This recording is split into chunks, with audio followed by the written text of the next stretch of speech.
Au centre DMVet, en fait, on va avoir une prise en charge vraiment globale de l'animal. Vous allez venir nous voir en consultation, on va discuter de la condition de votre animal, de ce qu'on peut s'attendre, de la procédure chirurgicale, des risques éventuels de complications qui peuvent arriver.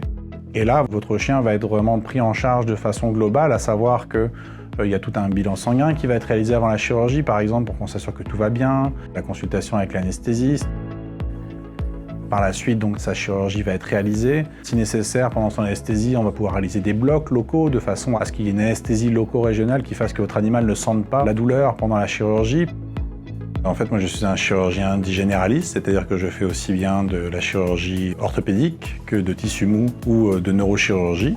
On va traiter un peu toutes les affections qui nécessitent une intervention chirurgicale, donc qui vont d'un animal qui a une patte brisée, par exemple, à un animal qui pourrait avoir besoin de se faire retirer un morceau de poumon ou de foie, par exemple, ou encore un patient qui pourrait être paralysé à cause d'une hernie discale et qui aurait besoin de se faire opérer au niveau de sa moelle épinière. En fait, on est équipé au centre DMV à Blainville pour pouvoir pratiquer toutes ces interventions-là.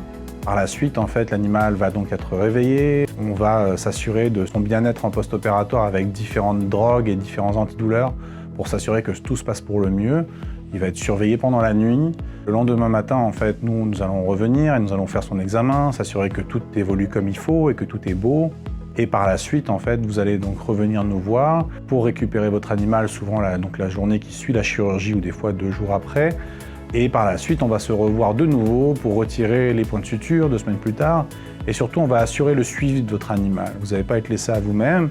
Vous allez avoir donc accès via le Connect DMVet à nous pour pouvoir nous poser des questions si vous avez des inquiétudes relatives à la chirurgie. Et on va se voir en fait 1 ou 2 fois pendant la convalescence ou à la fin de la convalescence pour juger en fait de comment évolue l'animal. Est-ce qu'il évolue selon les standards qu'on attend de cette procédure-là? Et sinon, qu'est-ce qu'on peut faire pour améliorer les choses? L'idée est vraiment que quand on prend un animal en charge en chirurgie, le but c'est que vous venez nous voir pour qu'on règle un problème. On va se voir jusqu'à temps que le problème soit réglé et on va essayer de trouver toutes les solutions possibles pour que finalement, au bout du compte, vous soyez satisfait et que votre animal puisse avoir la meilleure qualité de vie possible.